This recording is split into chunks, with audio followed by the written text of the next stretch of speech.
Oh, snap. That wasn't a good snap. Oh, snap. I just can't snap tonight. Welcome back to the channel, y'all.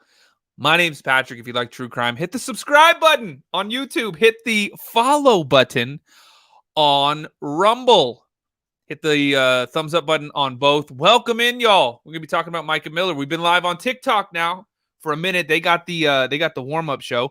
They got the warm-up.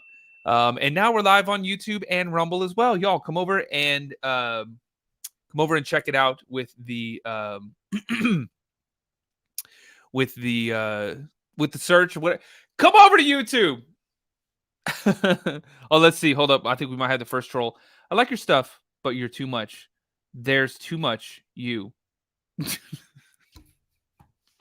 I think that's a compliment, really. There's too much me during my own podcast, during my own live stream. What do you want me to do? Be over here? That's the craziest thing I've ever heard. So you don't like my stuff is what you're saying. You like the crime. You like the crimes, but not having people talk about the crimes? Damn. Anyways, let's start because I don't care what you say. And I'm probably just going to continue on living my best life with 211,610 followers on TikTok now. What? Crazy to think that many people actually wanted to listen to me talk about these things, but apparently y'all do. Y'all, we hit 6,000 followers or subscribers on YouTube on the Mystery Project. We've been doing that for like a month now, so 6,000 in a month. Crazy. You guys are the best. Thank you. And Rumble, we got over 1,000 as well. Insane. I love you guys. Okay, so here we go. Without any further ado or random people saying that they don't want to hear me talk, which ends up making me talk more. And you didn't even have a profile picture, which is the craziest thing of all time. Like, nobody even wants to look at you, let alone listen to you, which is crazy. Anyways, let's do this. Mica Miller, Justice for Mica. Let's go. A little court TV first, and then we're going to move on to the other video that I just found. Here we go, y'all. Thumbs up in the chat. Thanks for being here. Thanks for all the gifts. Thanks for the hearts and the hand hearts, Sheila. Thank you. You guys do not have to do any of that, but it is appreciated. Thank you for the love. All right, let's go. The wife of a preacher was found dead from a gunshot wound. Tonight, we listened to the dramatic 911 call she made.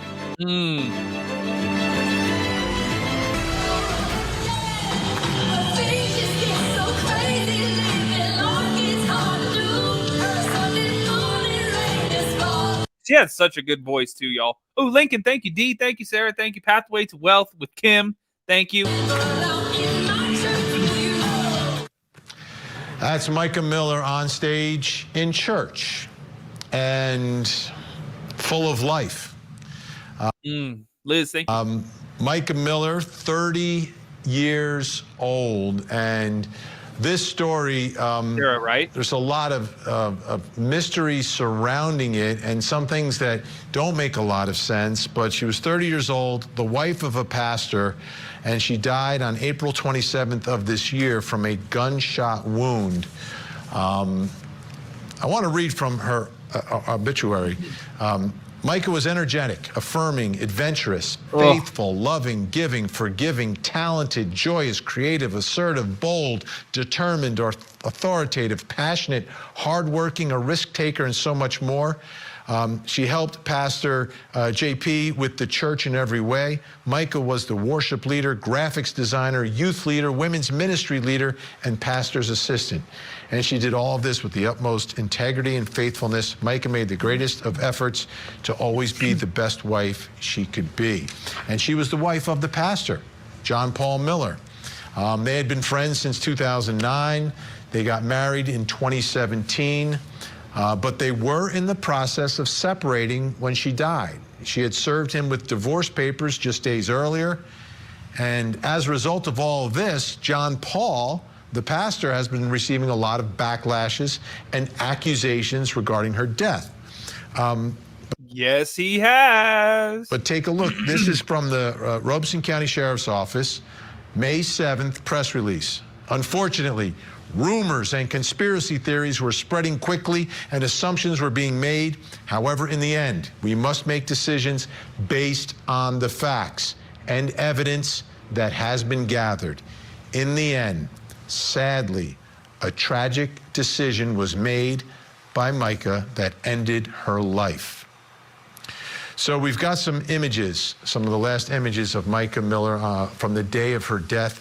11:38, she's caught on a Ring camera leaving her home. 12:13, she's in a pawn shop purchasing a firearm and ammunition.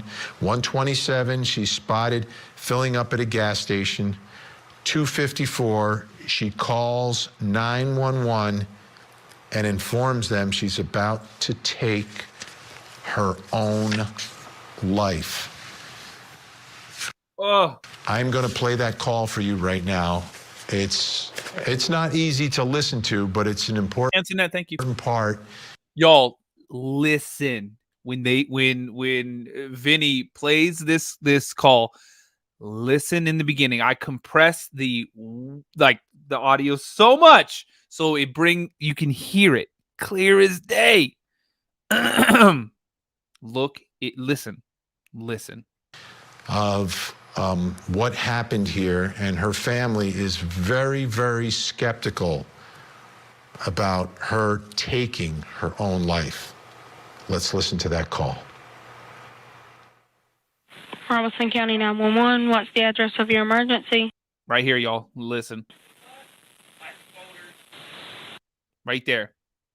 Hi, are you able to trace the You hear it, y'all. You hear someone go, Mica Miller. location of my phone? Let me see. You don't know where you're at? A national park. Where's the park located at? In Fair Bluff. Let's see. I have my location on, I think, on my phone.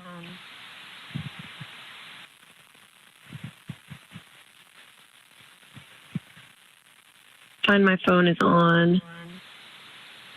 I just did my my location.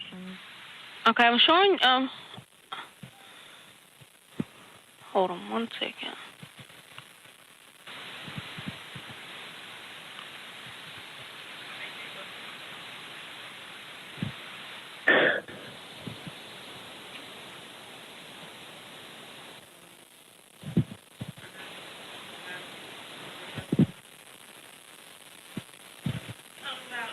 I don't think you are in Robeson County. Yeah, yo, there's no cats in the 911 phone call. That was my actual cat. She's meowing like crazy because she obviously knows I'm live. And she's like, Dad, what are you doing? Why aren't you paying attention to me? I want treats. I know, baby girl. I know. Plus, she's blind in one eye and half blind in the other. So she doesn't have any idea what's going on. But she just feels like the love. Okay, get out of here. All right, let's keep going. Yeah, the Lumber River State Park. Yeah, that's where I am. Okay. Tell me what's happened. I'm about to kill myself, and Oh my God.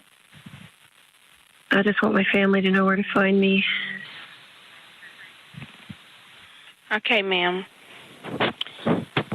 Just listen to what I'm saying, okay? Let me make sure I got the exact location where you're at, okay? Just 1 minute.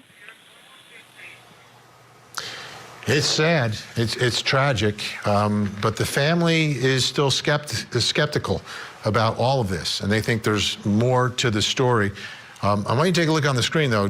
John Paul Miller, her husband, released a statement through his attorney and said, "It has been conclusively determined that Ms. Miller's death was the result of a self-inflicted gunshot wound. This finding completely exonerates Pastor Miller of any wrongdoing. These baseless claims and false reporting have caused immense distress and harm to Pastor Miller and his family and needs to stop immediately." I want to bring in our think tank, Daryl Cohen, Meg Strickler, Josh Schiffer. A tough story. What? You know what brought me extreme pain and discomfort is having to listen to JP like do his little whining like dolphin sound. He's laying on the grass and shit. That brought me extreme pain and discomfort. Anybody else? Thumbs up in the chat. It's just crazy as hell. Dawn, thank you so much. You're so sweet. Thank you so much. Y'all hit the follow button too if you're new here. My name's Patrick. If you like true crime TikTok, I'm live every single night, 9 p.m. Pacific time. Plus, we're live on YouTube and Rumble if you want to come watch the video with us. Search The Mystery Project on YouTube. Search The Mystery Project on Rumble, y'all. Come on over. But what's happening is that the family is upset. They think there's more to the story.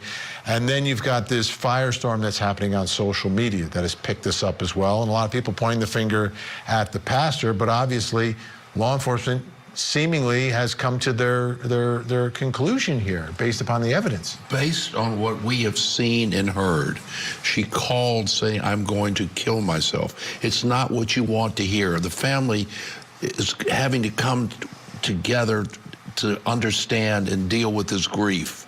So they're looking for a way to say it wasn't her. Sure, there's more to it. Maybe because of the divorce, maybe there was somebody involved with her, maybe not, but either way, sadly, these are some of the tragedies that unfold throughout this country from time to time, much too often. It seems to me, based on the evidence, she was seen purchasing a gun. She called, spent a lot of time with 911. Right. And she was found where she said she was found. I thought she was actually found a couple of 100 feet or almost 200 feet away from where she said she was going to be. Isn't that what they said in her dad said in all that evidence that the police had? Not her husband. Maybe he beat her up emotionally, maybe not, but physically she did this to herself. I'm gonna disagree with Daryl. I mean, if I was the family, yeah. If their intuition is saying we don't think this is what happened, why can't they go ahead and work to investigate more deeply? We have certainly heard about botched investigations in the past. I'm not implying that's what happens here, but I would go to the ends of the earth to find out. Well, let me ask you fine this: about that. Is there something that they like? What is their approach to this if law enforcement is saying, I would listen? hire Charles Milstat right off the bat, and I would get cell phone data. That would be my first thing to do. And I'm giving a shout out to Charles, but somebody like that, a private person, could go out and look at the cell phone data, look at the normally new cars you can get like their black box and see where it's gone. We have the flock camera. That's a government camera. Where's all the rest of them? Yeah, and unfortunately doing some of this crisis work, it's what we're called to do when we're lawyers. And when you're dealing with a family who's going to doubt the official line of law enforcement, who's going to call into question the truth that the decedent widower is saying, listen, everybody, leave me alone. This is a horrible tragedy. If I'm representing that family looking for the truth, getting that investigation started has to happen immediately. You've got electronic information that can disappear very quickly, but you want to take forward with that investigation in a tasteful manner. How do you get your hands on this stuff? Do you have to? Can you subpoena without a lawsuit, without a cause of action going on? Why would you do it? Why don't you just bring it to an end? Wants it. I want a lot lot of things. But that doesn't mean that the logic and the facts support it. But maybe and there's the family. Damn, that's a crazy way to think there, dude. We don't know yet. What do you know? What is it you need to know? Maybe he was an abusive person. Okay, and maybe they saw that. And then when they heard her voice, they know her voice. Maybe they heard something that none of us would have heard through the line. No, she bought a gun. She called and said she's going to kill herself. What more do Nothing is always. Damn, this dude is crazy as hell. They're just trying to stir up shit by bringing this guy on. Oh my God. He's like, this is what happened. This is what she said. End of story. Excuse me? Do you have what? Man, you are outside of your damn mind with that. That is crazy. So basically, all of the people that are in jail that say, I'm innocent, with this dude's logic, we should just let them out because, well, they said they're innocent. We didn't look at the evidence. We don't need to know. They just said they're innocent. Let's let them out. What? Does that make sense? Because that's literally the same logic you had. Well, she did this and that. And then, yeah, we don't need to look into any more evidence. She said it. So case closed. You are outside of your mind and you got an ugly ass tie on. Anyways, let's keep going. As it is. Hold it right there. We're going to do some more on this up next. State investigators are saying the evidence is consistent with suicide, and now the feds are taking a look at the case. We'll break it down. There's John Paul Miller preaching. This is 4 days after his wife's death. It's April 21st. Again, a lot of people looking at him, but not local investigators. They've come to their conclusion about what happened in this case. Now, we've also heard that the feds are taking a look at this, and we have a statement from the FBI to Court TV regarding Mica's investigation. The Robeson County Sheriff's Office has been in contact with the U.S. Attorney's Office and the Federal Bureau of Investigation in South Carolina since the early stages of the Mica Miller investigation. Based on the information gathered during the investigation and jurisdiction reasons, the Sheriff's Office has requested the assistance of both agencies. No other information will be released at this time. Now, something else that is happening on TikTok, on the Justice for Mica account, they posted... That's her sister, isn't it? Justice for Mica, that's her sister, I'm pretty sure. Some text messages, and these text messages are apparently, allegedly, from when Mica is alive, and it's the pastor, Miller, texting the family. I'm on my way to your house. Be there, 12:55. Then the family responds, we don't want any drama here. That was the pretense of Mica coming for a visit, that it is just Mica alone. The pastor, 3 hours away. The family, Matthew will not let you inside. We aren't doing that tonight. The pastor, that's fine. You can call the cops. The family, our dog can barely handle visitors as it is, let alone any drama. The pastor, I'm armed. I'm ready. There you go. Oh my God. Now, more text messages from the pastor. All of this started because of one bad decision a month ago in Colombia. If I could turn back time, I would. We had the greatest marriage in the world up until that one wrong choice. More from the pastor. My blood Holy hell is on you, and my kids will know I couldn't take it without you. All you had to do was come home to me, but you wouldn't. I'm done. Now, what was that one wrong choice? Take a look. This is from the Robeson County Sheriff's Office, from their press release. This information led to investigators confirming the whereabouts of Miller and a female that he is allegedly romantically involved with. Investigators were able to confirm that both individuals were not in North Carolina on the night before and the day of Mica's death. That part is driving me crazy too. And keep in mind, y'all, he's not been charged. He's not a suspect. You know, it's just weird, right? Statistically, it's supposed to be the ex, the husband, the ex-husband, the estranged wife, right? Statistically, it's the partner or the ex-partner, whatever. So that's why we're all like, man, this is so weird. So maybe he had nothing to do with it, right? And as of right now, he didn't have anything to do with it. That's what we're told. That's what we're told to say. but we can speculate, we can ponder, we can think, we can, you know, go, damn, that's weird as hell. And every case, y'all, seriously, how many cases have we talked about where the estranged husband said, or estranged wife or whatever is gone the night of and the day after? You know what I mean? You know what I'm saying? Like, how often is that just like the biggest coincidence ever, right? Scott Peterson, oh, he's fishing. I was fishing. I couldn't have been there. I was fishing, right? You what? That's crazy. So who knows, y'all? Maybe, you know, honestly, who knows? Nobody knows for sure except Mica and anybody that could have been involved, right? Damn, though, it is crazy as hell. YouTube, hit the follow button or subscribe button if you're new here. Tap the thumbs up. Same on Rumble. Hit the follow button and hit the thumbs up. TikTok, hit the follow button up here next to my name. Join the channel. If you like true crime, I'm live every night, y'all. Literally every single night. So hit the follow button, y'all. I appreciate it. Delinda, thank you for the bears and stuff, y'all. You don't have to do any of that, but it is appreciated. Thank you for the love and the support.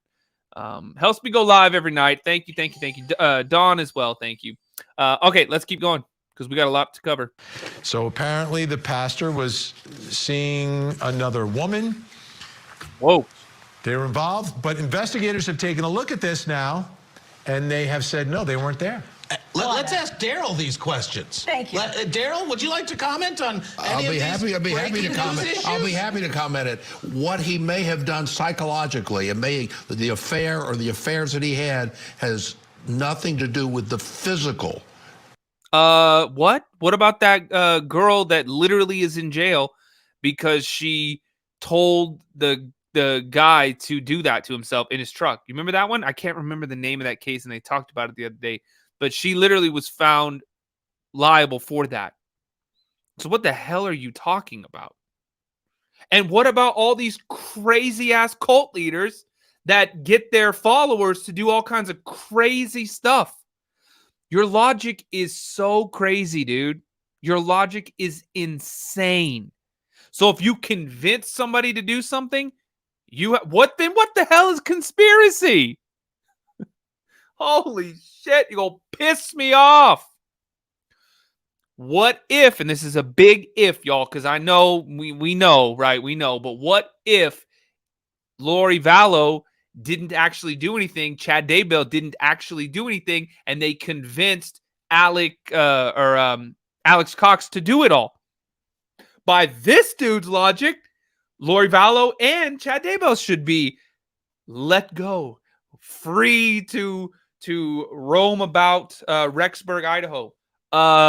No. People can brainwash and people can convince people to do all kinds of evils and atrocities, and those people should be held accountable for their fucking actions. It's accountability, y'all. It pisses me off that nobody wants to talk about it, y'all. It's accountability. It's accountability. Anyways, let's continue before I start getting even more pissed off here. TikTok, hit the follow button if you're new here. I appreciate it. Thanks for hitting the goals, y'all.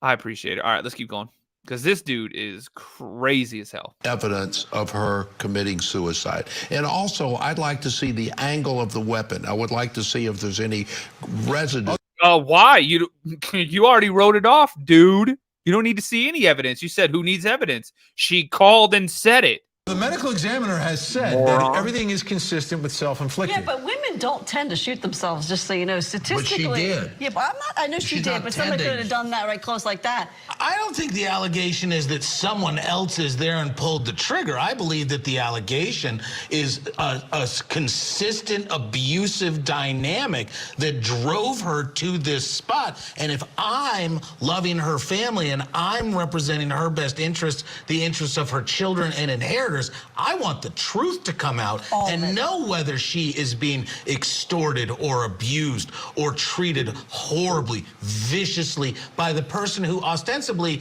will How do you do be that her without biggest defaming a man who hasn't been accused of anything? The text will say the message is right there. Those are things that are proof in the pudding, so to speak. That's already saying that we're not defaming that. That kind of information. The cameras are going to show stuff. Anything that we can see about his peach pass, his sun pass, whatever the heck pass. Pudding pass? You're going to find them, yes. You're going to know where he's been, how he's been, and what he's been doing, and whatever the heck happened in Colombia. But that's completely two different situations. No. One is They're she is correlated. dead. Maybe they may be correlated, but she is dead because of what she did to herself. Nope. She may have done that based upon the way he treated her and what he did. Let me ask you this. Doesn't well then with this some accountability.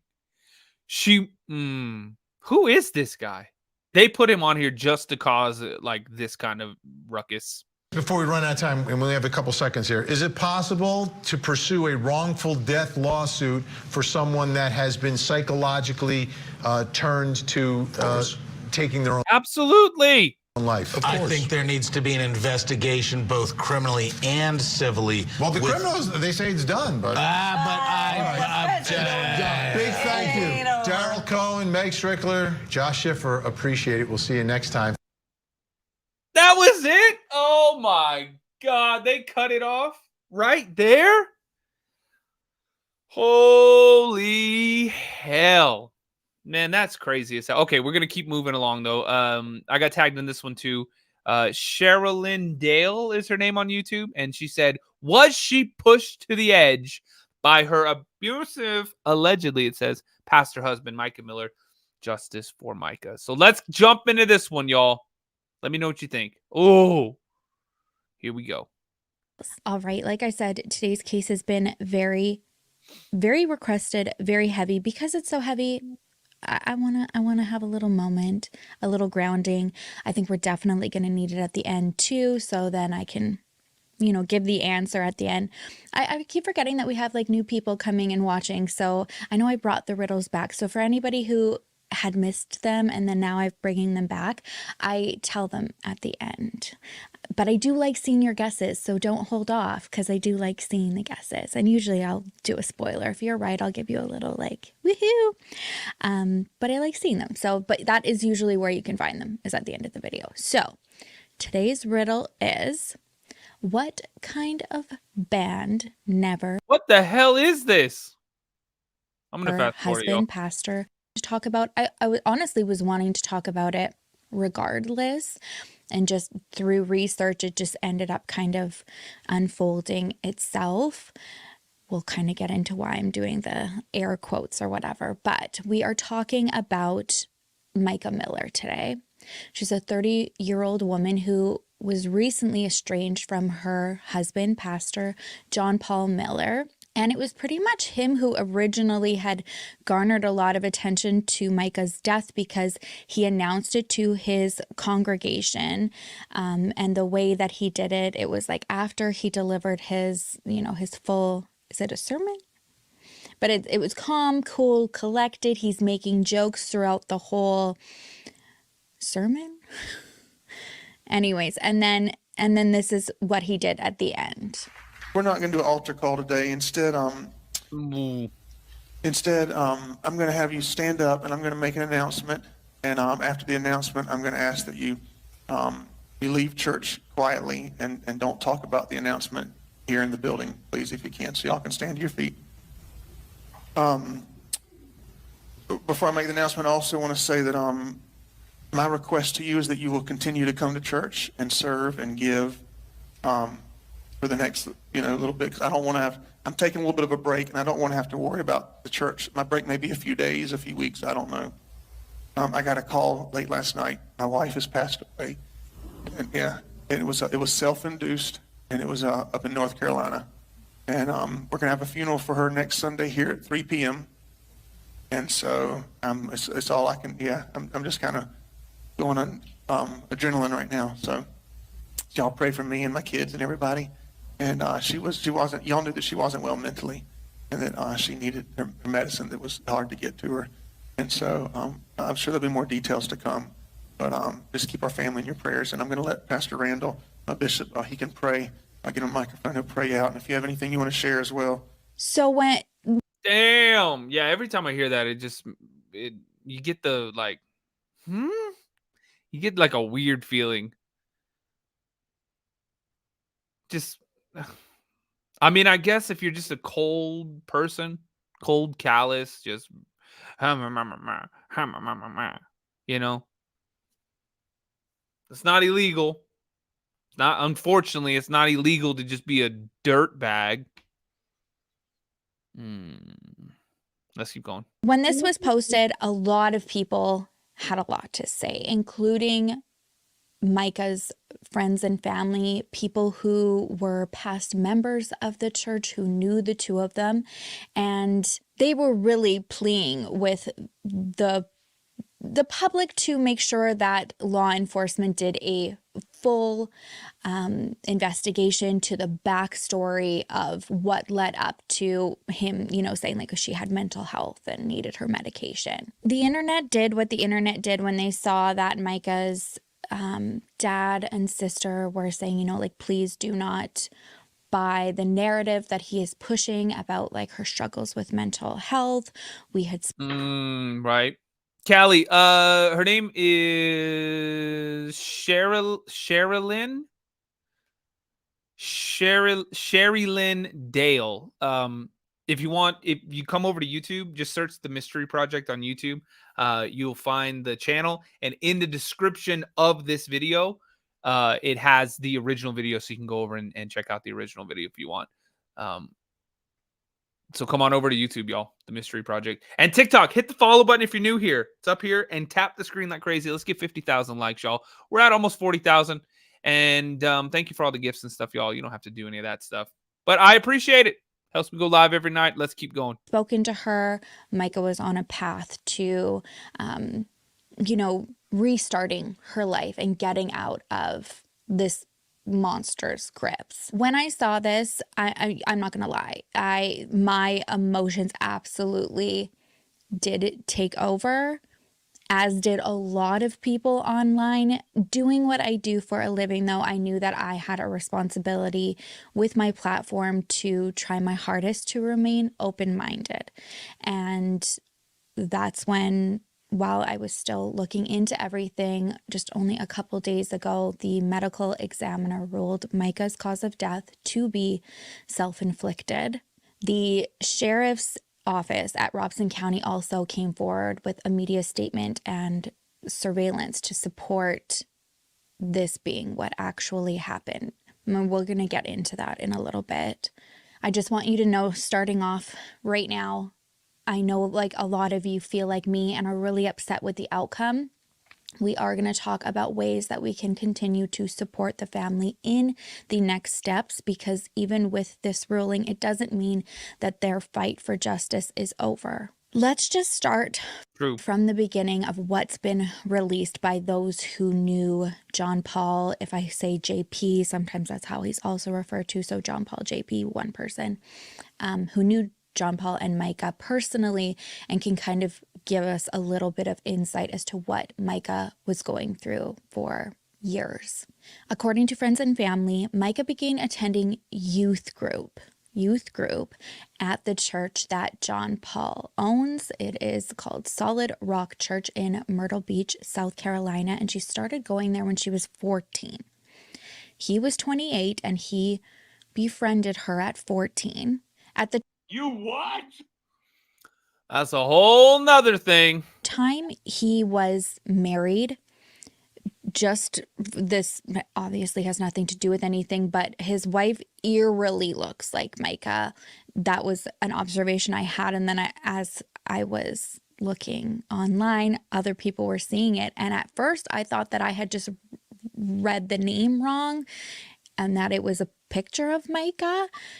But no, this was the first wife. So him and his first wife had 5 children. And according to those who went to this church, it was no secret that John Paul started grooming Mica at the age of 14.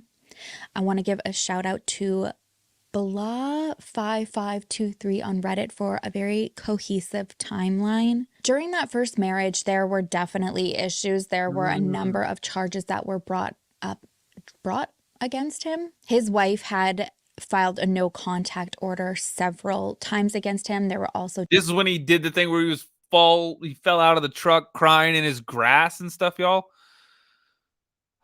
She's probably gonna play it, and if she does, oh dear God, here we go, because that is probably the worst thing I've ever heard in my life. Just that's what he sounds like, y'all. If you haven't heard it, dear God, prepare yourself. TikTok, hit the follow button if you're new here. Tap the screen like crazy. I appreciate it. Come over to YouTube, The Mystery Project, y'all. Come on over to YouTube. domestic violence charges And Rumble. Some other charges that he had while they were married were damage to property, I think like mischief charges, 2 of those, aggravated assault with a deadly weapon, possession of liquor to minor, possession of consumed liquor by minor, possession of cannabis, and that was like on the same night, so I guess he's the one who like supplied it, contributing to the delinquency of a child, domestic battery / bodily harm, domestic battery / physical contact, assault and battery of a high aggravated nature, and there were 2 of those. Also, being on the premise after warning or refusing to leave. We will also see this as a pattern. Now, my understanding is Mica was married to someone else while JP was still married to his first wife. When she was 23, she divorced her husband. JP divorced his wife, and the 2 of them quickly married. It has been stated a number of times that there was an affair going on prior to their divorces, but we need to focus on the fact that what we know about predators and people who abuse their power to manipulate, other people, especially younger people. Like she's in a youth group. He's the young pastor, grooming her since the age of 14 and just like preying on that power imbalance for over 10 years. So that's the focus here. I know I've seen like she cheated on her husband, and it's like she was 14 when she met him. This is how grooming works. He was married, she married, all of a sudden, like he's giving the attention. He's doing what groomers do. So the 2 get married when Mica is 23. John Paul is 37 at this time. And, he's the pastor of this church. She's he loves to, Melanie, thank you. To say first lady. We'll see a reference to that in a little bit. But what's being highlighted a lot from this church, Solid Rock, from friends, family, and from those who had gone there and even wrote like local reviews, is that JP ran off a lot of people from this church. He's being described as having very misogynistic views. He would stalk former members if they left, verbally attack people, and a lot of people feared for Mica. And they had every right to worry about Mica, because what we're learning now is he was verbally, financially, mentally, spiritually, physically, and sexually abusive to her throughout their marriage. If she wanted You'll burn in hell for all that to leave, he would have her committed to mental hospitals and openly talk about this in his sermons. And when she would get released and go back to church, it was like she was encouraged to also talk about her mental struggles and how she's put her faith and trust into JP and then also God. But what he failed to mention is he's the reason, allegedly, for these struggles. What she went through was absolute torture, emotional, mental, physical torture. There are also disturbing allegations about some things that went on sexually that got released. The family has yeah, y'all, I did a video about that. It is crazy. I hope and pray that none of that actually happened, because it was gross. Whiskey Sunrise, thank you for subscribing. Very sweet, y'all. Thanks for the love. You don't have to do that, but I appreciate the love. Thank you. And y'all, hit the follow button if you're new here. Tap the screen like crazy too. We got 50,000 likes. Let's get 75,000, y'all. I appreciate it. Thank you for the love and the support. Y'all, this is a new channel. We have never listened to this person before. Sherry Lynn Dale on YouTube. So shout out on the YouTube channel too. On the video, you can just scroll down, and in the bio you can find the link to her channel. Pleaded not to continue repeating specifics thank you so much, because it does not honor Mica. It's also distasteful to continue, sharing it for a salacious narrative, and I agree, so I'm not going to get into it, but she endured a lot. Finally, in February 2024, this February, Mica escaped JP and was fearful. This was a really big deal. If you've left a situation like this, you can understand what she was probably going through. Friends were hiding her because she was scared she was going to be put back into a mental institution. And to give you an example of the type of things that she would have to deal with and what was publicly put out there by him at church, when she left, this is what JP decided to talk about in February as part of one of his sermons. He says, a year ago, my wife went to Africa. They had a wonderful trip. She came back with the idea that she wanted to start a school in Africa. This, from what I know, is true. And 6 weeks ago, she goes to the hospital, gets out, and just leaves me. Completely leaves me. Drains our bank accounts. And I go, guess what? While you're talking bad about me out there, I'm building a school in Africa for over 100 kids in order to get them fed. He goes on a little bit more, and then he goes, one day I'm going to preach to God about getting rich, strong, healthy, and finding a hot wife that loves Jesus. That's what I'm going to do. And you what? I did a video about some of the crazy shit this dude said in I guess you called sermons, but when he was on the stage in a church, essentially, and it was crazy as hell.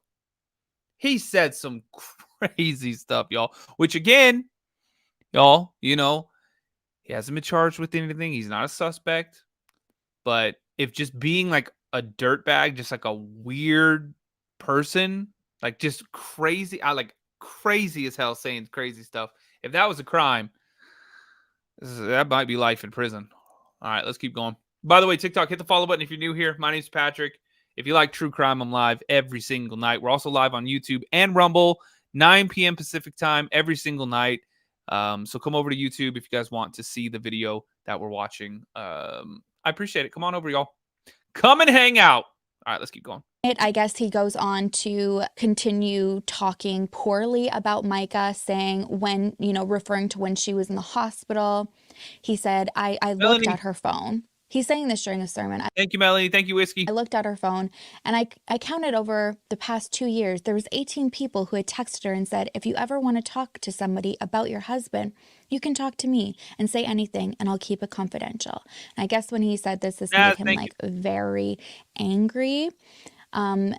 There is messages that shows that he was using her dream about this school to control her. I think to intimidate and mentally mess with her and just try to beat her down too. This allegedly is a email that he sent her. Hey Mica, I hope you're doing well. I'm ready to be done and move on and heal and find a first lady who won't treat me the way you are. You what? That's not a good start, but let's continue on. I really hope you do great things. I was willing to do anything. I even had the amazing... Bro, the greatest thing she did was get away from your ass.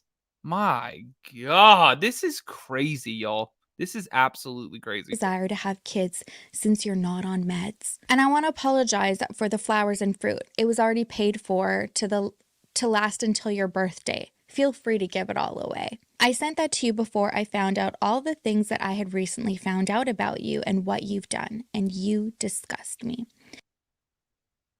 So please, let's meet soon and be divorced. Sounds like projecting. And let this nightmare be over. For me. Let this nightmare be over for me. I'm enjoying all the African missions, and Pastor Jumba and all the pastors' wives are so excited for what we're doing. Oh my God, if you have been with somebody who is like this, I know your blood is boiling as intense, what do I want to say? I need the word for that. Like, right. Like it's overboiling. We expect 120 kids our first semester. I have about 10 to 12 people going this time, including Kristen and Tom and Becca and Jonathan. I'm assuming that these people probably have once meant something to her, that he's just like, you know, just jabbing it in a little further. And I need to move on ASAP. I need a woman who will respect me and love me and be worthy of all that being a first lady is about. Buddy, you are not the president. You are not finding a first lady. Women run. Oh, for And I said it too. AWA. Thank you. Wake one. Thank you for the hearts. Yeah, I said it the other day too when we actually first saw that email.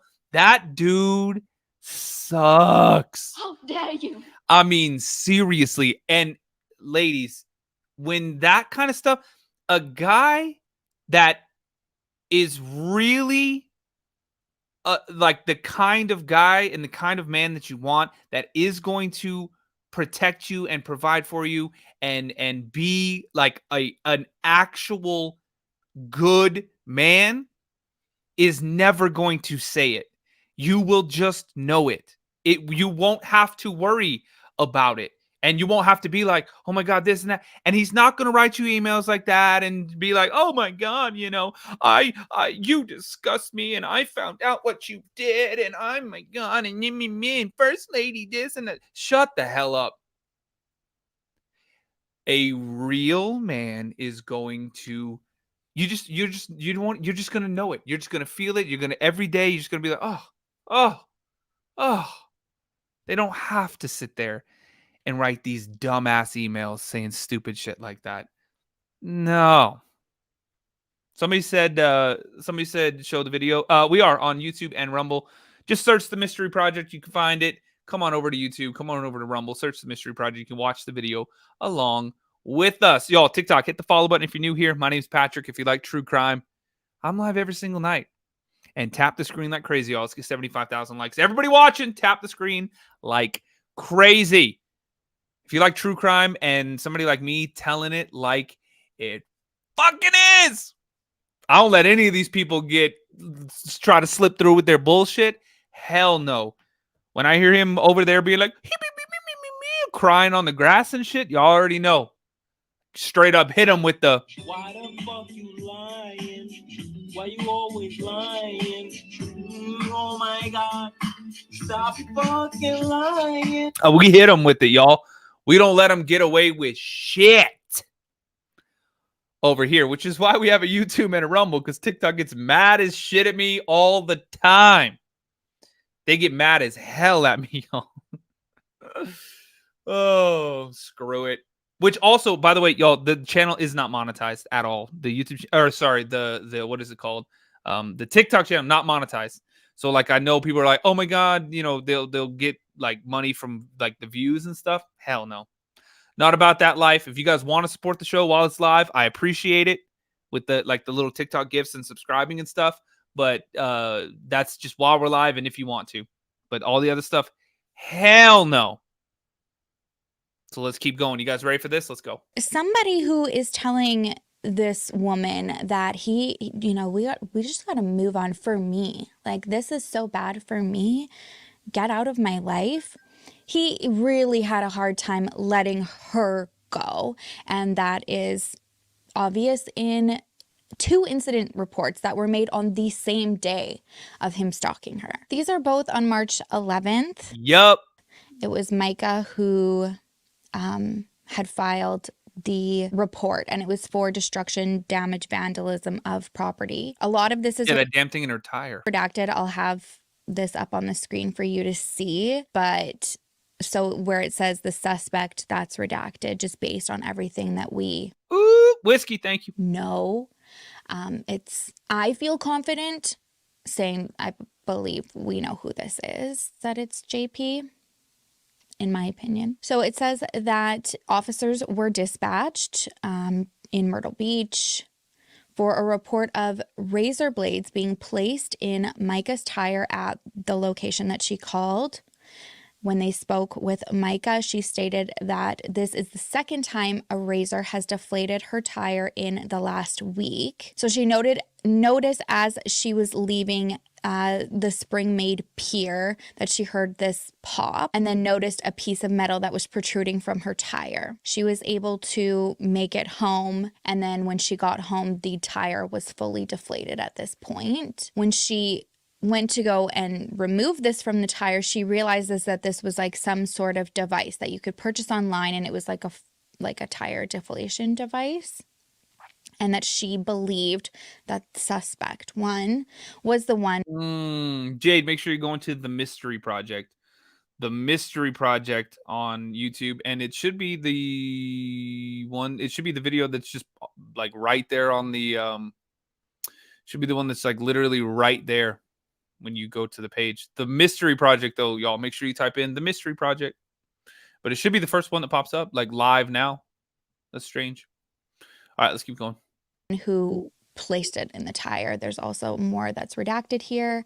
She said that she noticed strange activity and believed that people were following and watching her. And she said that this isn't the first time that something between her and... Ooh! You know what I just caught, y'all? And that's pretty weird too. She said she didn't believe that a person was following her, right? She didn't say, I believe a person. She said, I feel like people. That's plural. Suspect one. What does that mean? Have gone through. There's a history. Maybe nothing. Maybe something. I don't know, but that I just caught that. That's kind of strange, isn't it? Dawn, thank you so much. You're so sweet. Of similar actions against her. So then this report ended with there isn't enough evidence to prove that suspect one is the one that placed this device under the tire. And so at this point, there was nothing further that could be done, but the report was filed. Then, less than 2 hours later, there's another call. It's a different officer who responds, and at this point responds to the East Coast Honda dealership in Myrtle Beach, and he's coming for allegations of harassment. Upon my arrival, I spoke to the victim, which advised me she had just been out with one of our officers getting a report for an unknown person slashing her tires. She advised me that that officer had helped change her tire, and then she went to the gas station for gas and straight to East Coast Honda to get her tire fixed. So that previous officer actually helped her change that tire, probably put it on like a little donut. She went to get gas, went to Honda, and then she advised that while she was at the gas station, the suspect in this incident showed up next to her at the pump trying to talk to her. She told him to go away. You what? And how did you know she was at that gas station? Suspect? Kat, thank you. How did they know? She does not want to talk, and then when she pulled her phone out to record, he sped off. The victim then leaves and goes to East Coast Honda, and the suspect shows up again. A part of this is like 3 lines is redacted. Then this officer says, while I was out with the victim, she receives a call with no caller ID. The call ended up being the suspect, and the suspect was advised that the victim does not want any further contact, and if he proceeds, then warrants may possibly be written up. The suspect acknowledged the advisory by saying, okay. The victim advised me she was afraid for her life. She also advised she blocks his numbers and still gets calls and texts from him on other numbers. After clearing the call and my departure from the Honda dealership, the victim had texted me and stated, it's like, oh my God. How many times do we hear this where they say, I'm fearful for my life? And then something like this happens not long afterwards. And we're just supposed to be like, oh, I guess she was just fearful for her life for no reason. What? That's what that guy said in that first video, y'all. You what? And it was hard to even listen to him with that horrible logic. Horrible logic. If you don't know what we're talking about, y'all, go to YouTube and rewatch the very first bit that we did. It was like the first maybe 20 minutes of this live stream where the dude said some crazy shit. But anyways, let's continue on, you guys. that the mechanics had found a tracking device on her vehicle. About an hour later, she notified me she was at the magistrate's office trying to get a restraining order. I asked the victim if I could come get the GPS from her, and she said yes. While I was standing out in front of the magistrate's office with the victim, a white Honda Accord had slowed down, rolled down Cecile Lane. I'm assuming that this is in front. Yeah, in front of the office. So this Don, thank you. is a road. And the victim stated that was a suspect. Don, you're amazing. It says in her car driving by, but I believe that was a typo. The vehicle then sped up and drove off. Nothing further. So in here she... Well, thank you, Whiskey. Thank you. By the way, y'all, we got 253 people watching on YouTube. Shout out to y'all. Make sure you hit the thumbs up button. And on Rumble, we got almost 200 people watching. So fantastic. TikTok, 734 people. Y'all hit the follow button if you're new here. And come over to YouTube, y'all. Let's see if we can get 300 people watching on YouTube. The Mystery Project. Let's keep going. She speaks to 2 officers same day. It gives some context as to what she was dealing with on the daily, and then you have the emails, and it's just the mind game, the manipulation, the fear, like the stalking. Things seemed to have been looking up for Mica this month, though. She started reconnecting with friends that JP had forced her to isolate from. She even sent a text to a friend on April 5th that basically said, "Thank you for all of your gentle warnings throughout the years about JP. I know that you knew I wasn't ready to get out at the time, but looking back, those warnings that you gave me were so helpful, especially when I was trying to make these really big decisions of moving on. And I've replayed those conversations in our head over and over. And I wish, I knew then that there was something that I could have done then to get out, but I've done it now." So she's letting her friend know, like, thank you. I'm replaying everything that you've said. I wasn't at the point to get out now, but it's those words that I've been hanging on to. I've done it. She also spoke a lot on Facebook, and her Facebook is what drew me to want to talk about her case. I just saw this beautiful woman who was trying to embrace this new beginning, and you can see this bravery coming through and her wanting to take her life back. But you can also see pain in her eyes and processing all of this abuse that she had endured and gotten away from. Her last post on April 9th was a selfie, and it just is captioned, "When terrible, terrible, terrible things happen to you." Y'all know what I'm talking about. And then it said, "RPF, resting peace face, hashtag still blessed, hashtag God is good." She also posted on March 30th about her second baptism, which is so beautiful seeing those pictures. She just it just looks like a magazine. Absolutely beautiful. The sunset, peace. She was such a beautiful woman.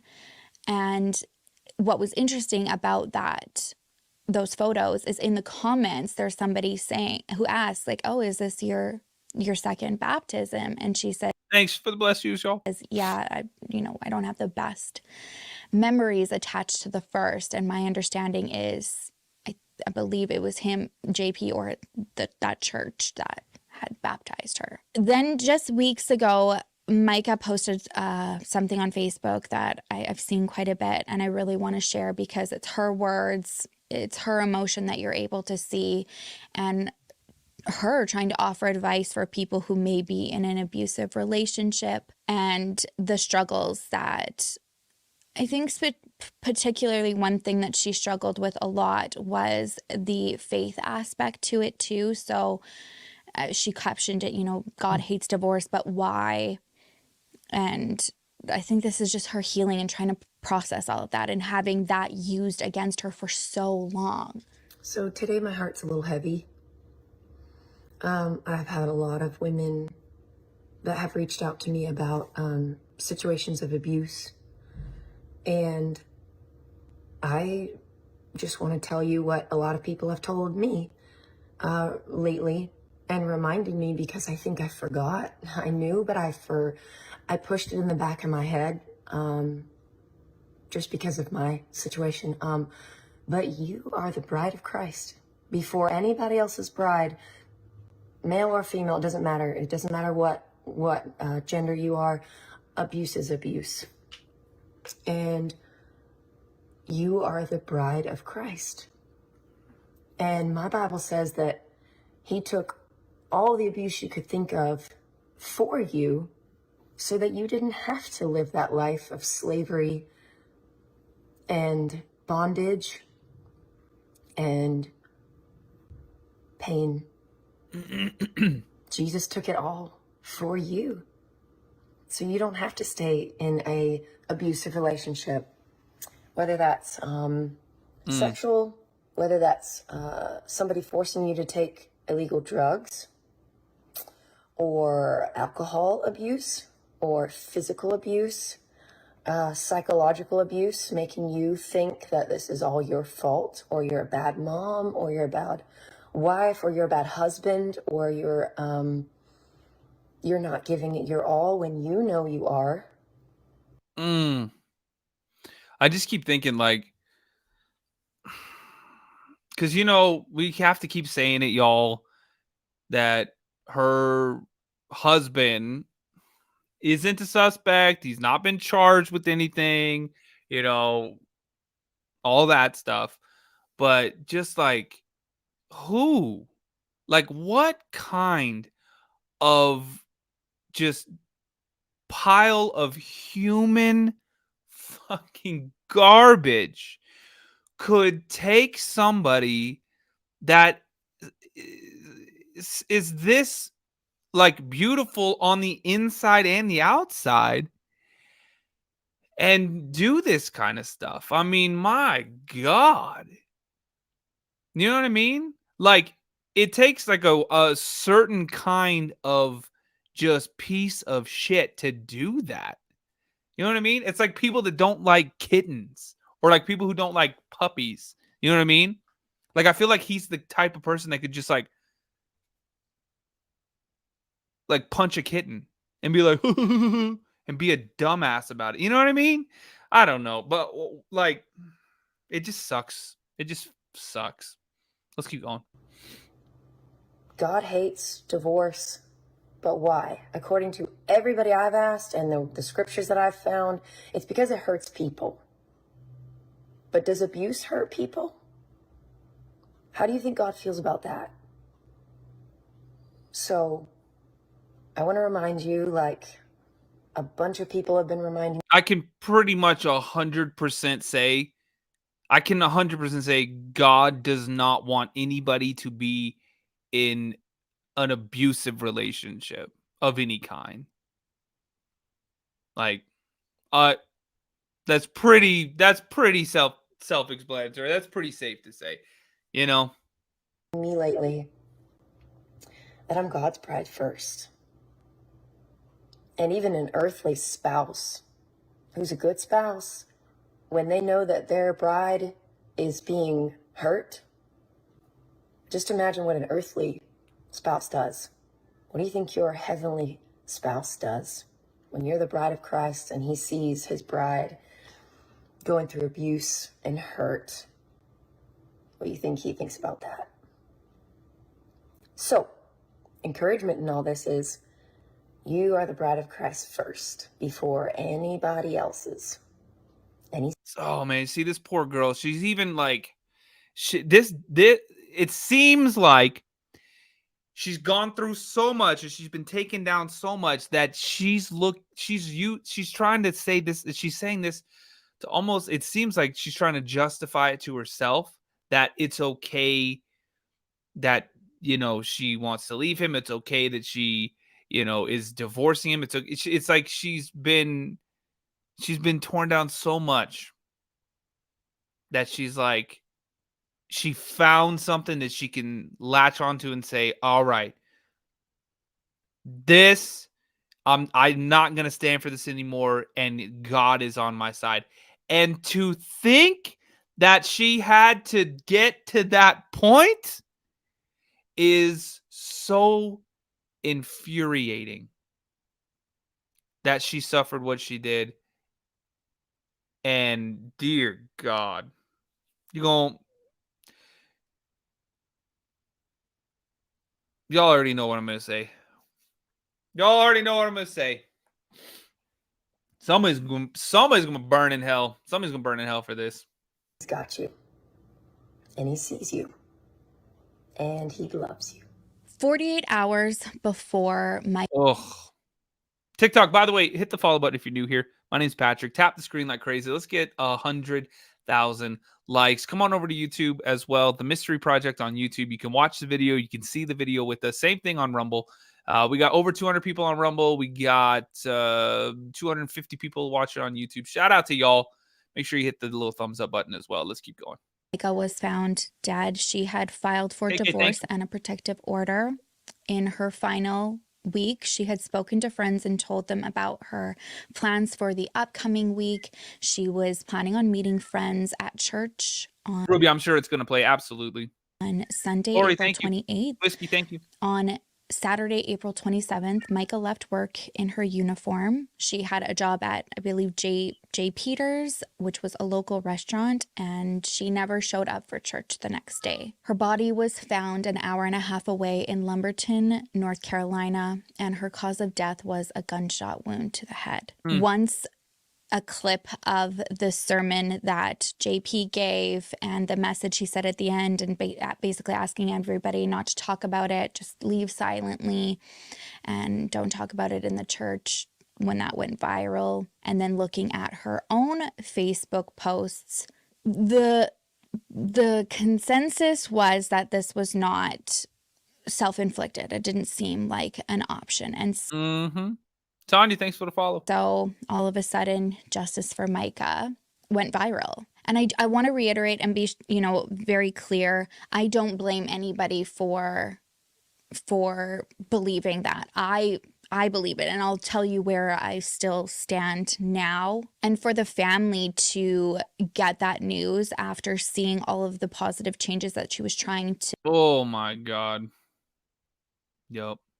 Who did somebody just subscribe? It disappeared really. Oh, Wendy, thank you so much for subscribing. Very sweet. Thank you. Make in her life and just like clawing her way out of, I want to say, the hell that she was in with this man.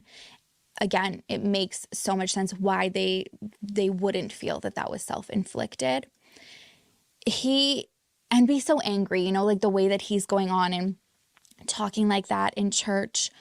Even her obituary, I don't know if it's been confirmed that he was the one who had wrote it, but there's pretty heavy evidence that it is, because it refers to him like the whole time. It basically says like she would praise her husband for every church. Oh my God. Her obituary is all about you. What the fuck? Dallas, what do you want? You have water, you have food. You got Montreal, your little girlfriend running around. Y'all, this is Dallas. He's my 26-pound big boy. He's huge. He's a big boy, y'all. He's like, what the hell? All right, let's keep going. Church service. I guess he wants to be picked up and watch some of this case. Telling him he was the best preacher in the world, even if that wasn't true.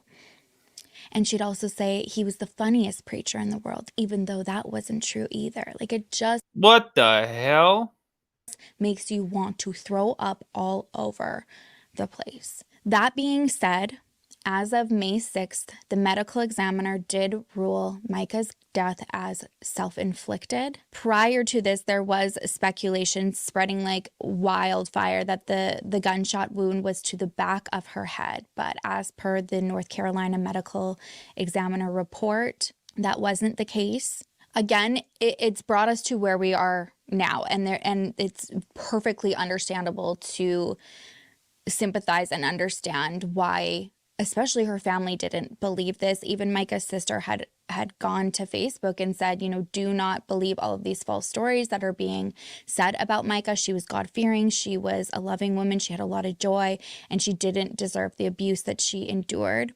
If you hear anything about this from anyone other than family, please question it and then reach out to myself, my other siblings, or my parents if you need answers. And her sister has been she has several sisters, but her sister Sierra specifically, I've seen on Facebook, has been quite an advocate for Mica. And this is prior to Mica's death. As early as February, I have seen her having Mica's back, talking about how Mica lost control over her Facebook. So the posts that were being made about her weren't her. She's also sharing signs of a narcissist, and then she'll share it on her post. Things that a narcissist will say about their ex, or signs that your pastor is a narcissist, which it's clear that it's about JP and what he was putting Mica through at that time. And she even Imagine that. straight out says that, like Mica has been through it. We all know that Mica's been through it. When her birthday had recently come up, she was like, let's make it special, send her a message. So even before we learned, the ultimate outcome of this situation, her family had been screaming from the rooftops how dangerous this man is. It was after her death that even more people in her life came forward to support what the family was saying about what Mica had gone through. I wanted to share one post from a woman named Angela who was close to Mica, and she said, "I know this is long, but it is the truth. Please take the time to read this. Mica Miller deserves our total honesty and support. So here I sit for almost a week mourning the death of Mica, watching, waiting, and praying for answers. I've only posted on her and how I have felt about losing someone who is such a sweet soul. I miss her, and I'm struggling to wrap my head around her being gone and the circumstances surrounding her death. I will not sit here and pretend I know exactly what happened on Saturday, but I know a lot. I am well aware in the past that Mica had mental health issues, and I witnessed her struggle firsthand. But I also know that in the last few months, this was used as a weapon to control her. The Mica I saw at the beginning of her mental health journey was not the Mica I had witnessed in the last month. The Mica I was seeing was a grown woman trying to break the chains of an abusive marriage. When I talked to Mica last, she was making plans, moving forward, and trusting God. Her faith was her shield. She had reconnected with people she had been isolated from, myself included. She was sorting out her new normal, and God was putting the right people around her. Oh my goodness. Y'all, real quick, thumbs up in the chat. Just let's gauge all of the chats real quick, because we're live on TikTok, YouTube, and Rumble. Thumbs up if you think that there is something else going on here. Thumbs down if you just think, you know what we're told right now is all there is to it. Let me know what I have a pretty good idea of where everybody stands on this, which is why this case is quite literally taking over everywhere, because it's just so, like, what's the word? Like, just it's just staring us in the face to go, what? What the fuck? It's just one of those cases, right? Look, that's about 100,000 thumbs up on TikTok. Same thing on YouTube. Same thing on Rumble. Damn. Where there's smoke, there's fire. Typically, y'all. Who knows? Let's go. Let's continue on. TikTok, hit the follow button too. Everybody watching on TikTok, tap the screen like crazy real quick. Let's hit 100,000 likes. Let's do it. When we had our first meeting in years, we sat at lunch and talked until dinner time. We had been in regular communication since that day. I was part of Mica's church for years. We did life together during that season. Leaving that church was the hardest thing that Brian and I ever did. We loved the people at the church, but God had made it clear that we needed to go because it was a toxic environment. This is something that a lot of past members have said based on the reviews, based on their own testimonies on their public platforms. We endured relentless attacks from the pastor. It was unlike anything we had ever experienced. In ministry, God calls us where He needs us, and instead of supporting and loving us, our entire family came under attack. There were attempts to sabotage us in our new church home, calls made to employers, dropping in at my place of business in the middle of my workday when I refused to answer calls, more than I can count. Emails that were rants in writing. It was a nightmare for close to a month.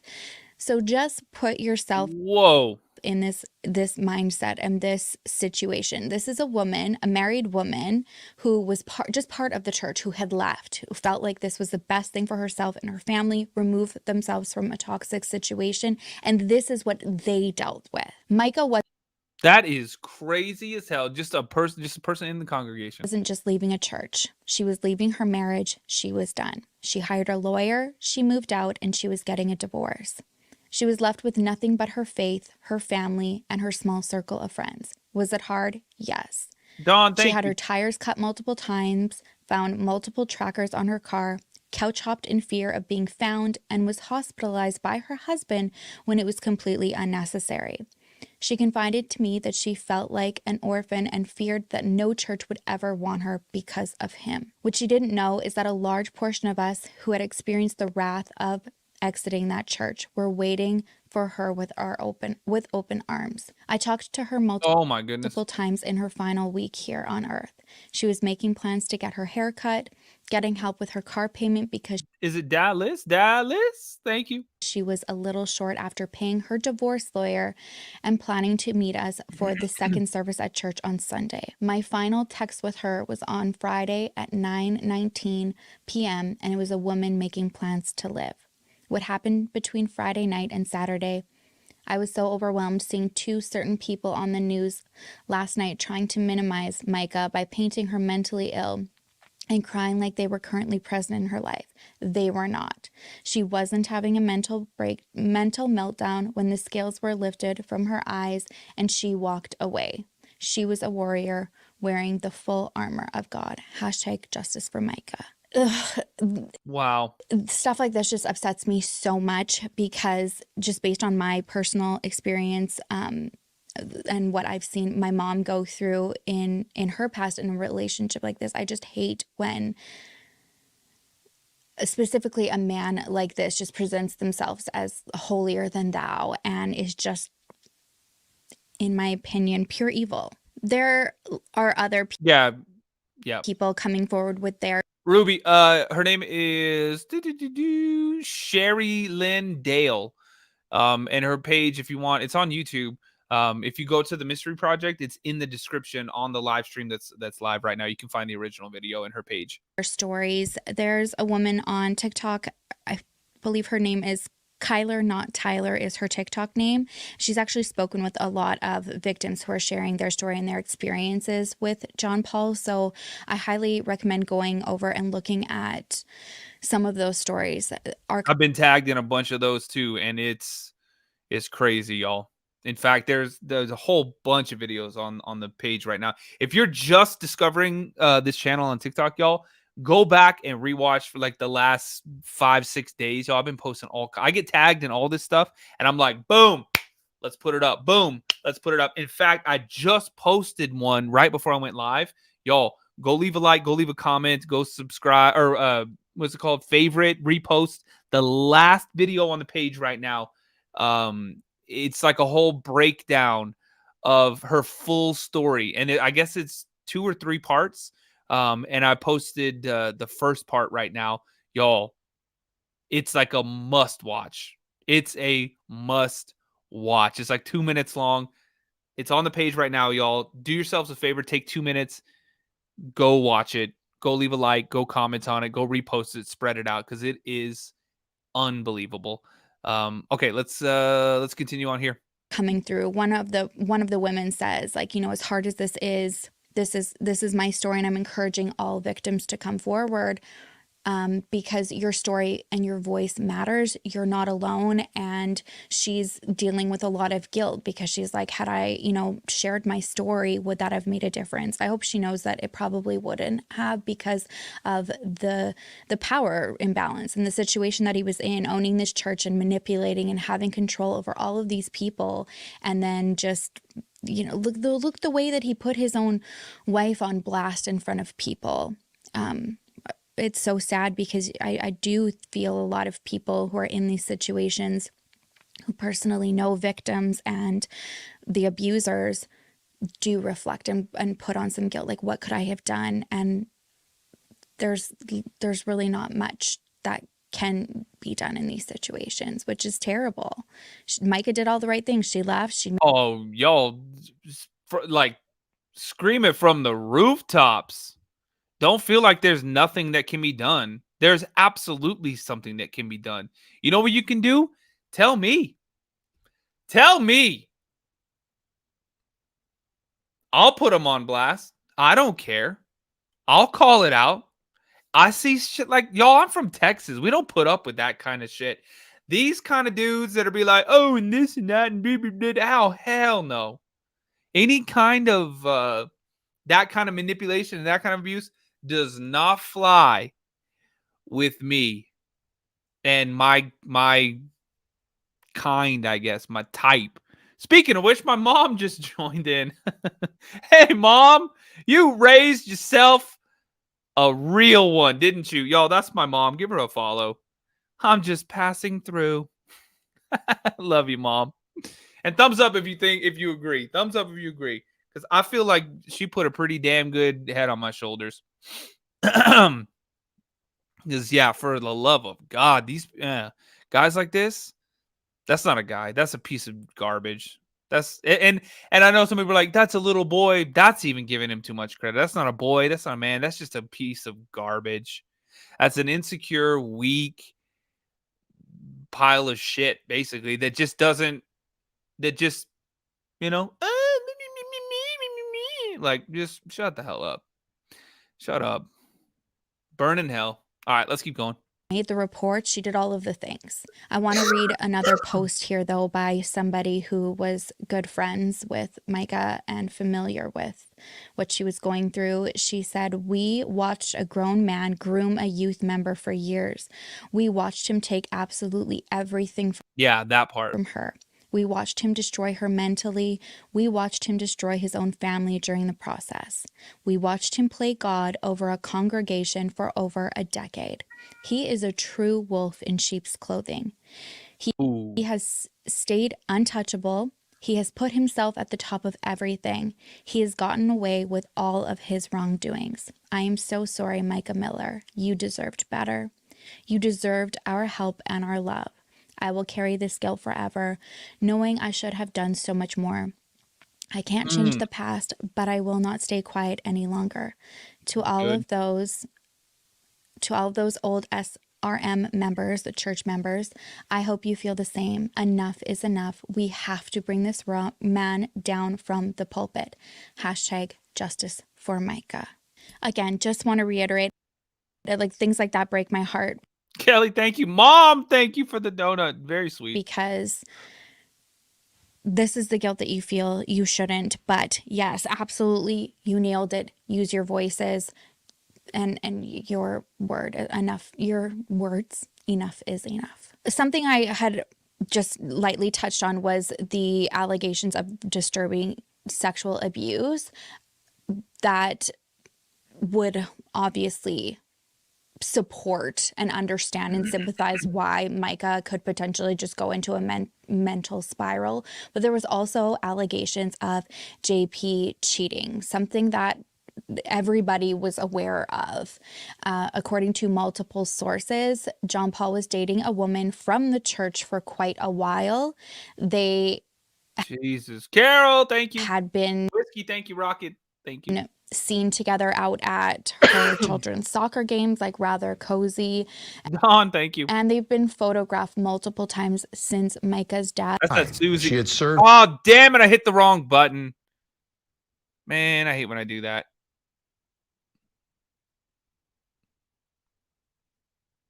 I hit the wrong button, y'all. Hang on. And from the church for quite a while. Got back there. Sorry.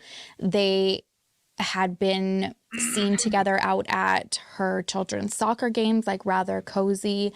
And they've been photographed multiple times since Mica's death, the first time being like 3 days after Mica died, and the two of them like went for a little sushi date. And the reason I bring that up is because this also kind of just went on and took a life of its own in this whole other aspect of Mica's case. And that's because this woman had a husband who died in 2021.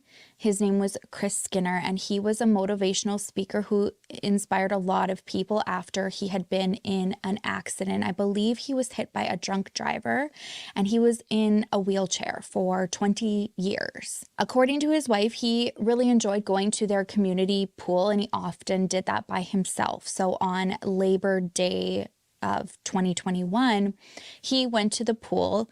According to reports, he got too close to the pool with his wheelchair. He fell in, and there was nobody there to see and save him. On top of that, JP was the one who conducted his funeral.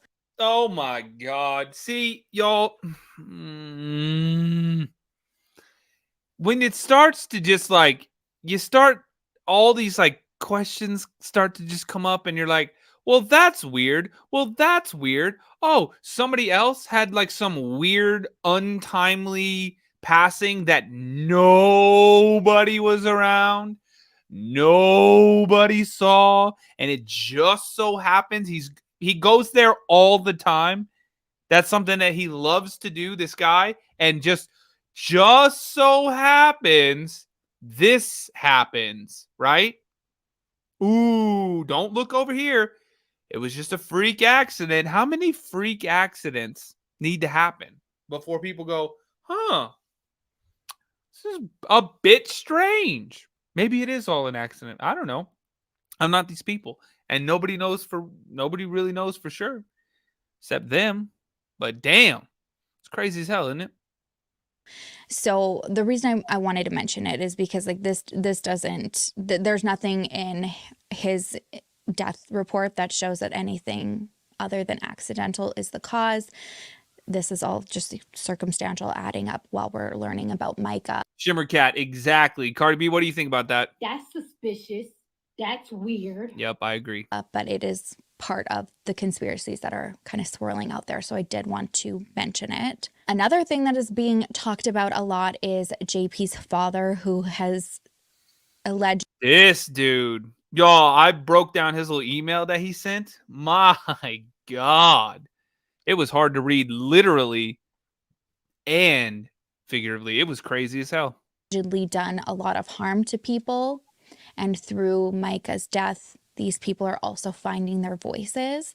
His name is Wayne Miller, and he's somebody, in my opinion, who I would never allow personally to be around young children, especially boys, to past molestation charges and Jesus. Just unsettling accounts from people recently. You can search the hashtag Justice for Mica on Facebook, TikTok. You can see videos, pictures, text messages, all of that. Just please be responsible. Do your fact checking. Don't just run wild. When I was looking at Sierra's Facebook the other day, I saw like a recent post of hers just pleading for everybody not to be sharing her or her family's address because it's taking away from the work that they need to do with Mica. And it's like, that is not okay. Like, if you come across somebody exposing that or sharing that information, like, please report that. Also, I don't know if this person or anybody... People were sharing the family's address? Who knows what I'm talking about will see this, but I went into rage mode after I was reading through the comments on some of Mica's family and friends posts. So their own family and friends posts, because that's where I like to look and get first-hand information. And on their posts, I'm seeing somebody advertising their true crime group, soliciting like people on Mica's sister's post, being like, if you're You what? That's crazy. Interested in following the case and want to talk about it in a private setting, come follow us over here. I was like, are you joking me, right? I commented. I don't usually comment, and I commented. I was like, this is her sister. I don't get it. I don't get it. More than anything right now, all her family needs from us is just support. It's just to sometimes just sit back, listen, see what they need from us, not... Leave them alone. Leave them alone. They have a GoFundMe. Boom. There you go. Send them a few bucks if you can. I know times are fucking tough, but other than that, just leave them alone. Leave them alone. not go and be like, oh, let's bring people over here and get the conspiracies going. Like, please. And they need a lot of support right now. And we just need to follow and see what that's going to look like. It was a day after Mica's family held a memorial. So there were 2 memorials that were held. There was the one that JP and his church did, and that ended up having a lot of protesters outside. I'm not going to say that anybody did anything wrong by going out there and having their stance and supporting Mica. And Mica's family also had a memorial. It made me cry just like watching it, not even knowing them or Mica, but just feeling so much sadness. They did it on the beach where she just recently got rebaptized. And then the day after is when Robeson County Sheriff's Office released their findings and ultimately closed their investigation. So I want to read what they released to the media, and then just pictures, timelines, and then Mica's 911 call. So this was the media release from Robeson County Sheriff's Office on Tuesday, May 7th, 2024. They say, an investigation that has tugged on the hearts of people across the nation has been ruled a suicide. The decision was based on surveillance footage, interviews, physical evidence, and the examination of the North Carolina Medical Examiner's Office. On Saturday, April 27th, 2024, at approximately 2:54 p.m., Robeson County 911 Communication Center received a 911 call from a female. The caller asked the dispatcher if her phone could be located because she was going to unalive herself and wanted her family to be able to find her body. During the conversation with the dispatcher, the caller hung up the phone and the dispatcher was unable to contact the caller. The dispatcher was able to find the location of the caller and dispatched a deputy to the location. The deputies contacted the Lumber River State Park superintendent upon their arrival at Lumber River State Park in Orem, North Carolina. The deputies and state park rangers conducted a search of the area for the victim. The search was aided by a Robeson County Sheriff's Office drone. During the investigation, a black Honda Accord with a South Carolina registration was located in the parking lot at the state park. The investigators confirmed that the vehicle belonged to Mica Miller, 30, of Myrtle Beach, South Carolina. Investigators located a Sig Sauer gun case in the passenger seat of the vehicle and a box of ammunition in the center console of the vehicle. Investigators also found a receipt for the Sig Sauer handgun from a pawn shop and a receipt from a convenience store in the vehicle. Both receipts were dated for same day of Miller's death, April 27th, 2024. During the search of the park, the 911 caller investigators were approached by an individual who had found a bag near the water's edge with an identification belonging to Miller. Ugh. The individual stated that he heard someone crying and a gunshot while he was fishing. Law enforcement continued to search, and E911 received a call from an individual who stated that a body was located in the water. Law enforcement responded to the location and contacted the North Carolina Medical Examiner's Office upon locating the deceased. The victim was identified as Mica Miller. A Sig Sauer 9mm handgun was located in the water at the crime scene during the search of the area. The serial number on the weapon matched the gun box that was found in Miller's Honda Accord. During the investigation, Miller's phone and other personal belongings were located.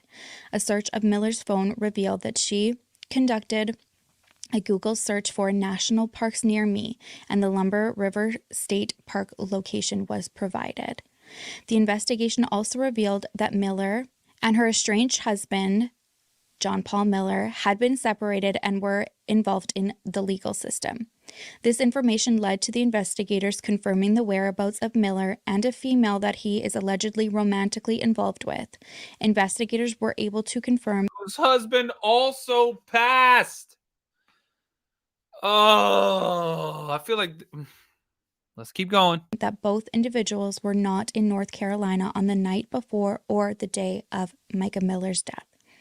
Investigators learned through interviews that John Paul Miller was at an athletic event in Charleston on the day of Mica Miller's death. John Miller's vehicle was observed traveling Danielle, thank you. on Highway 17 bypass in Horry County at 2:22 p.m. on April 27, 2004. The investigation confirmed that John Miller was accompanied while traveling to and from the event in Charleston, South Carolina. Investigators conducted several interviews and developed a timeline of events in relation to Miller's death on April 24, 2024. At 11 a.m., Miller was observed on her Ring camera arriving at her residence on Margarita Drive, Myrtle Beach. At 11:38 a.m., she was observed on her Ring camera leaving her residence. At 12:12 p.m., Miller is observed on store surveillance walking into Dick's Pawn Shop, which is located at 1852, somewhere, Mr. Joe White Ave? I don't think I'm saying that right. 12:13 p.m., Miller is observed at the register and initiates the purchase of a weapon. 12:34 p.m., Miller is observed leaving Dick's Pawn Shop after purchasing a weapon and ammunition. Danielle, thank you. 1:06 p.m., Miller's black Honda is observed traveling on Highway 501 near 4 Mile Road, Conway, South Carolina. 1:27 p.m., Miller's black Honda is observed arriving at 41 Grocery and Grill, which is located at 41 South Carolina, Mullins, South Carolina. At 1:35, she's observed leaving the store after purchasing a drink and gas. At 2:54, Miller calls Robeson County from River State Park. Robeson County 911, what's the address of your emergency? Hi, are you able to trace the location of my phone? Let me see.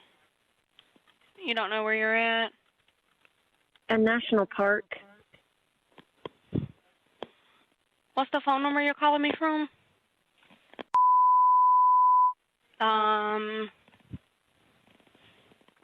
Where's the park located at?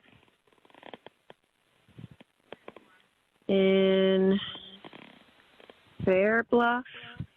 I have my location on, I think, on my phone. Find my phone is on. Listed my location. Okay, I'm showing, I don't think you are in Robeson County. Are you at the Lumber River State Park? Yeah, that's where I am. Tell me what's happened. I'm about to kill myself, and I just want my family to know where to find me. Okay, ma'am. Just listen to what I'm saying, okay? Let me make sure I got the exact location where you're at, okay? Just 1 minute. Aren't they trained 911 operators when they hear that kind of stuff? Aren't they trained to like talk people down a little bit, like to talk to them, engage in a conversation, let them know, hey, hold on a second here. Why did she just go like, I mean, I'm not trying to blame this 911 operator for anything, but like, it just seems like, okay, wait a minute, let me make sure I got the exact location. Wasn't like the protocol there. You know what I mean? Like, I feel like there's a protocol when somebody says something like that you're going to click into. You know, like, hold on a second. Let's talk about this. What's going on? Let's get somebody out there to talk to you, right? That's when Mica places her 911 call, and the Robeson County Sheriff's Office finishes their post by saying, "First, let me say on behalf of the Robeson County Sheriff's Office that our sincere condolences are being sent to the family and friends of Mica Miller. This incident has garnered much attention from across the Carolinas and beyond. I want to assure everyone that a very methodical investigation was concluded by our criminal investigations team and crime scene investigative team. Unfortunately, rumors and conspiracy theories were spreading quickly and assumptions were being made. However, in the end, we must make decisions based on the facts and evidence that has been gathered. While I know it's not what many people want to hear, the evidence is quite clear and compelling, and we are as saddened as anyone that this has occurred. There are many factors that we have reviewed and have occurred over an extended period of time that are probably related to the reason for this investigation. But in the end, sadly, a tragic decision was made by Mica that ended her life. And I think that that is so important to say at the end, for them to acknowledge that there is a series of events that have led to this, and that's kind of where we need to support the family. First, I've recently just seen a video from Chronicles of Olivia on TikTok. Wild Loves, thank you so much for the Rumble rant.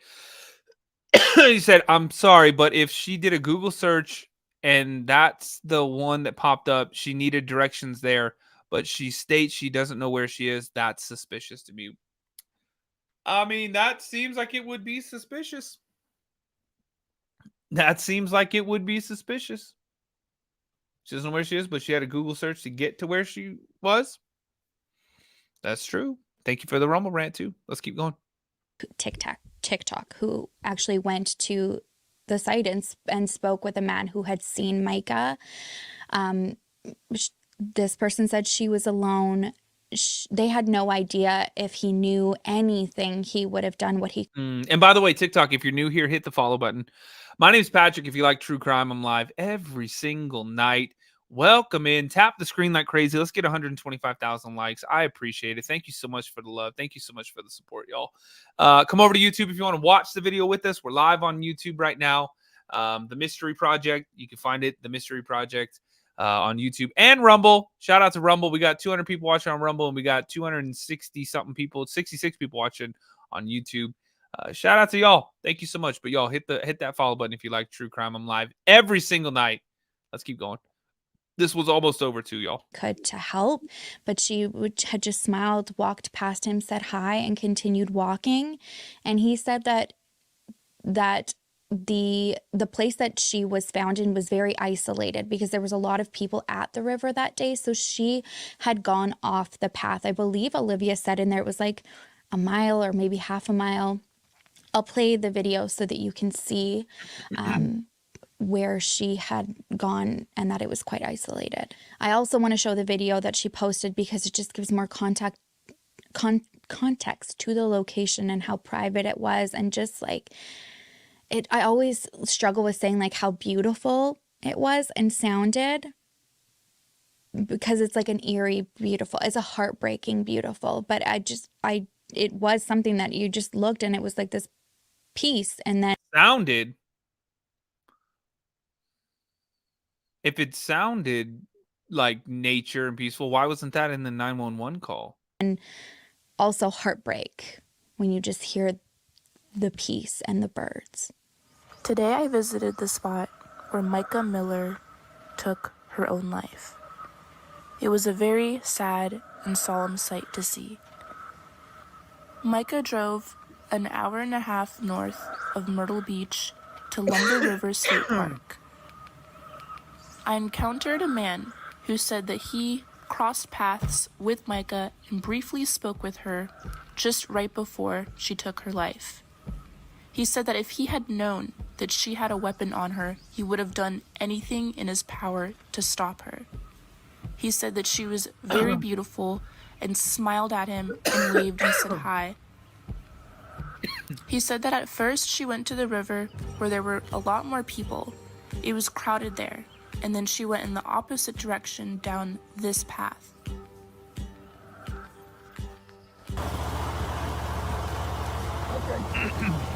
And then he said that she went about a mile in, and he took my mom and I and showed us where. The local man also tells me that this boat is what was used to recover her body. He also tells me that one of his buddies was fishing and he had heard someone crying. They wouldn't just leave a boat that law enforcement used to recover a body just laying there. And then a big pop sound. One might ask, why did she take her own life? Well, upon further digging into her past, a dark history of abuse from her husband unfolds. Just yesterday, there was a report that Mica had been groomed by her husband at the age of 10. Just weeks before her death, her tires had been slashed. She also reported that she was being followed and watched. The morning after she passed, her husband did an entire sermon, and at the very end made an announcement that she had passed. He told people to leave and not talk about it, and he also talked about how Mica had a mental illness and that she took her own life. 3 days later, his alleged mistress also talked about Mica's mental illness. Many of us thought this was disparaging and distasteful. I can't stop thinking about her final moments here and what was going through her mind and the feeling of pain and helplessness that she must have felt. On April 27th, she made a 911 call so that her location could be tracked and her family would be able to find her. I'm about to kill myself, and I just want my family to know where to find me.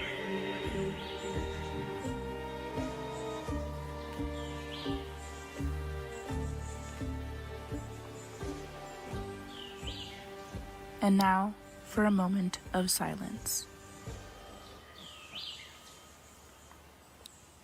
I want to kind of wrap things up with, I know how hard all of this is to digest, how heartbreaking it is.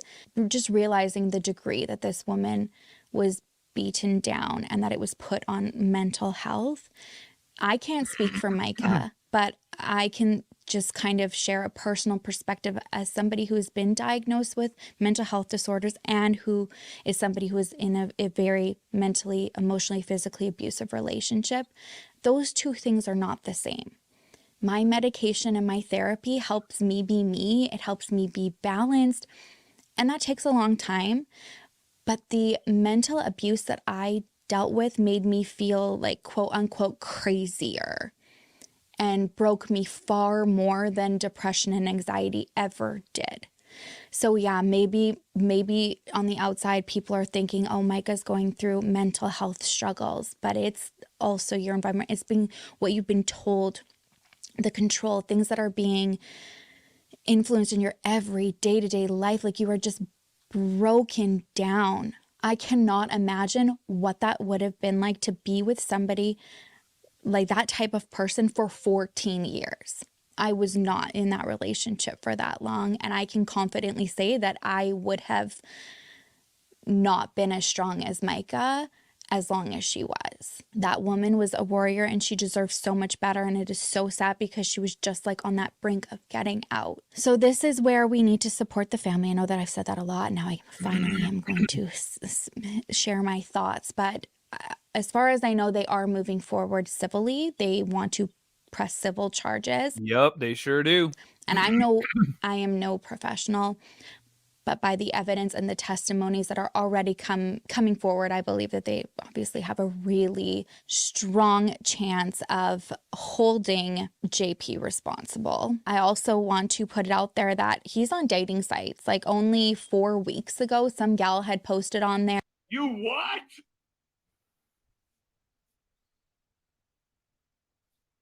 He's on dating sites, y'all. This is prior to Mica's death. Like, already? She posted on on a "Are we dating the same guy?" thread. And on that post, like, people were like, red flag, run. There's allegations of SA. He's still married but separated. He's making her life hell. He's selling things behind her back, putting her into like hospitals. Even Mica's sister Sierra had seen this before Mica's death and was like, this is my sister's husband. Please get in touch with me so I can share like about protecting yourself. Another thing that the family is going through right now is Mica's sister and brother have filed petitioned to have control over Mica's estate so that it does not go to JP.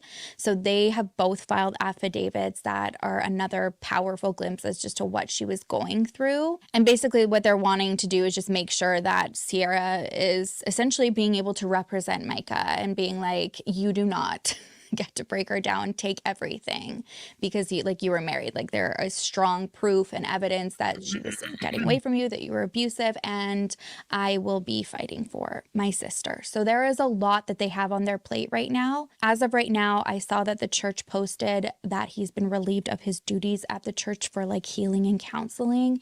I suggest he be in the same type of healing centers that he was putting Mica in, because he should be there for a very long time working on himself. But I personally would take the testimonies of people who have firsthand accounts of their experience from that church and not go there, even with him not being associated. Like, there's lots. Please just find another. I will be following up with this civil update outcomes. I'll keep you guys posted on that. This takes a lot of time. It also requires a lot of financial support for the family.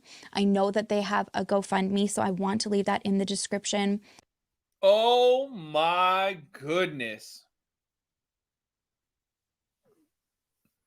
Y'all.